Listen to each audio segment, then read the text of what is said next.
ಇವತ್ತು ಇಡೀ ನಾಡಿಗೆ ಒಂದು ಭರವಸೆ ಕೊಡುವ ಒಂದು ಕಾರ್ಯಕ್ರಮ, ನಮ್ಮೆಲ್ಲರ ವಿಶ್ವಾಸ ಹೆಚ್ಚಿಸುವ ಕಾರ್ಯಕ್ರಮವನ್ನು ಗೋವಿಂದರಾಜನಗರ ಮತ್ತು ರಾಜಾಜಿನಗರದ ಈ ಸಂಗಮ ಕ್ಷೇತ್ರದಲ್ಲಿ ರಾಜ್ಯದ ಮುಖ್ಯಮಂತ್ರಿಗಳು ಲೋಕಾರ್ಪಣೆ ಮಾಡಿರೋದು ಮತ್ತು ಶ್ರೀ ದಿನೇಶ್ ಗುಂಡೂರಾವ್ ಅವರು ಹೆಚ್ಚು ಆಸಕ್ತಿಯಿಂದ ಈ ಕಾರ್ಯ ಅನುಷ್ಠಾನಕ್ಕೆ ಬರೋಕ್ಕೆ ಮುಖ್ಯ ಕಾರಣಕರ್ತರಾಗಿರೋದು ನಮ್ಮೆಲ್ಲರಿಗೂ ಕೂಡ ಹೆಚ್ಚು ವಿಶ್ವಾಸ ತಂದಿದೆ.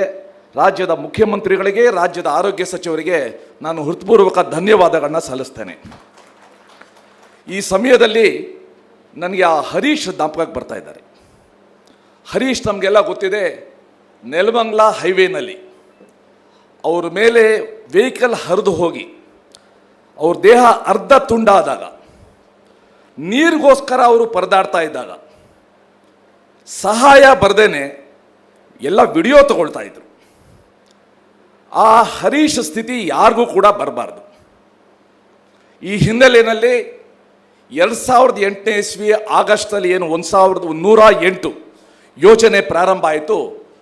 ಇವತ್ತು ಇಡೀ ರಾಷ್ಟ್ರದಲ್ಲೇ ಒನ್ ಆಫ್ ಇಟ್ಸ್ ಕೈಂಡ್ ಕಾರ್ಯವಾಗಿ ಇವತ್ತು ಮಾರ್ಪಾಡಾಗಿದೆ.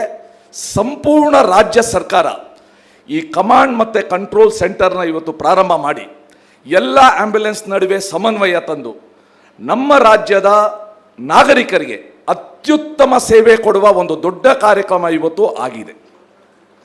ಈ ಸಮಯದಲ್ಲಿ ನಾನು ವೈಯಕ್ತಿಕವಾಗಿ ರಾಜ್ಯದ ಮುಖ್ಯಮಂತ್ರಿಗಳಿಗೆ ಮತ್ತು ಶ್ರೀ ದಿನೇಶ್ ಗುಂಡೂರಾವ್ ಅವ್ರಿಗೆ ಒಂದು ವಿಷಯಕ್ಕೋಸ್ಕರ ಧನ್ಯವಾದಗಳನ್ನ ಹೇಳಬೇಕು. ಸರ್, KGF ಹತ್ರ ಒಬ್ಬಳು ಹುಡುಗಿ ಕುಸುಮ ಅಂತ, ಆ ಹುಡುಗಿ SLC ಓದ್ತಾ ಇದ್ಲು. ಸ್ಕೂಲ್ಗೆ ಹೋಗುವಾಗ ಯಾವುದೋ ಟ್ರ್ಯಾಕ್ಟರ್ ಬಂದು ಹೊಡೆದ್ಬಿಡ್ತು. ಅವರಪ್ಪ ಬಡ ರೈತ, 1.5 ಎಕರೆ ಜಮೀನು. ಆ ತಂದೆಗೆ ಏನು ಮಾಡಬೇಕು ಅಂತ ಗೊತ್ತಾಗಲಿಲ್ಲ. KGFಗೆ ಹೋದರು, ಕೋಲಾರ ಡಿಸ್ಟ್ರಿಕ್ಟ್ ಆಸ್ಪತ್ರೆಗೆ ಹೋದರು, ಜಾಲಪ್ಪ ಆಸ್ಪತ್ರೆಗೆ ಹೋದರು, ಎಲ್ಲೂ ಟ್ರೀಟ್ಮೆಂಟ್ ಸಿಗಲಿಲ್ಲ. ಕೊನೆಗೆ ಬೆಂಗಳೂರು ಬಂದು ವೈಟ್ ಫೀಲ್ಡಲ್ಲಿ ಹತ್ರ ಯಾವುದೋ ಒಂದು ಖಾಸಗಿ ಆಸ್ಪತ್ರೆಗೆ ಹೋದರು. ತುಂಬ ತಡ ಆಗೋಗ್ಬಿಟ್ಟಿತ್ತು. SSLC ಓದ್ತಾ ಇದ್ದ 14 ವರ್ಷದ ಹುಡುಗಿ, ಅವಳನ್ನ ತೊಡೆಯವರೆಗೂ ಕಾಲು ಕಟ್ ಮಾಡಿಬಿಟ್ರು. ನನಗಿದು ಹೇಗೆ ಗೊತ್ತಾಯಿತು ಅಂದರೆ, ಆ ಹುಡುಗಿ ಆ್ಯಂಬ್ಯುಲೆನ್ಸಲ್ಲಿ ಬಂದು SLC ಎಕ್ಸಾಮ್ ಬರೆದ್ಲು. ಆ್ಯಂಬ್ಯುಲೆನ್ಸಲ್ಲಿ ಬಂದು SLC ಎಕ್ಸಾಮ್. ಅದು ಕೇಳಿ ನಿಜವಾಗ್ಲೂ ಕೂಡ ನನಗೆ ಆ ಹುಡುಗಿ ಬಗ್ಗೆ ಹೆಮ್ಮೆ ಬಂತು. ಆ ಹುಡುಗಿ ಮನೆಗೆ ಹೋಗಿ ನಾನು ಮಾತಾಡಿ, ನಿನಗೊಂದು ಕೃತಕ ಕಾಲು ಕೊಡಿಸ್ತೀನಿ, ನಿನ್ನ ಕಾಲ ಮೇಲೆ ನಿಂತ್ಕೊಳ್ಳೋಂಗೆ ನಾನು ಮಾಡ್ತೀನಿ ಅಂತ ಧೈರ್ಯ ಕೊಟ್ಟು ಬಂದೆ.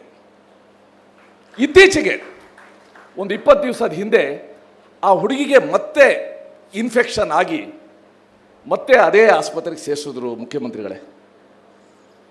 5 ದಿವಸ ಆ ಆಸ್ಪತ್ರೆಯವರು ಅವ್ರ ತಂದೆಗೆ ರನ್ನಿಂಗ್ ಬಿಲ್ ಅಂತ ಕೊಟ್ಟರು. ಫೈನಲ್ ಬಿಲ್ ಅಲ್ಲ, ರನ್ನಿಂಗ್ ಬಿಲ್ 5.5 ಲಕ್ಷ.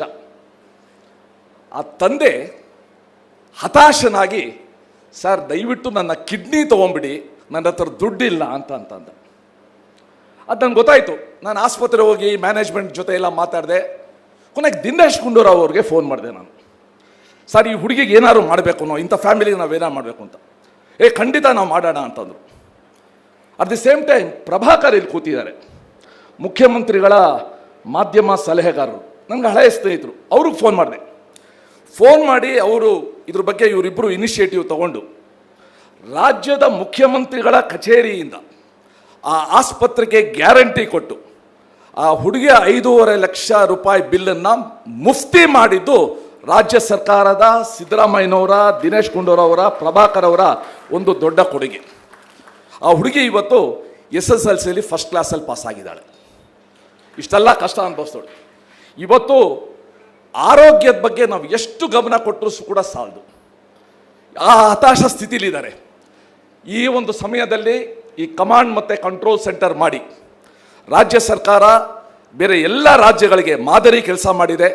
ಮತ್ತೊಮ್ಮೆ ನಾನು ಹೃತ್ಪೂರ್ವಕವಾದ ಧನ್ಯವಾದಗಳನ್ನ ಸಲ್ಲಿಸ್ತಾ, ನಾನು ಪ್ರಿನ್ಸಿಪಲ್ ಸೆಕ್ರೆಟರಿಗೆ ಹೇಳ್ತಾ ಇದ್ದೆ, ಹಾರ್ಡ್ವೇರು ಸಾಫ್ಟ್ವೇರ್ ಎಲ್ಲ ಚೆನ್ನಾಗಿದೆ, ಇದ್ರ ಜೊತೆ ಬೇಕಾಗಿರೋದು ನಮ್ಮ ಒಟ್ಟು ಸಿಬ್ಬಂದಿಗೆ ಎಂಪತಿ ಬೇಕು.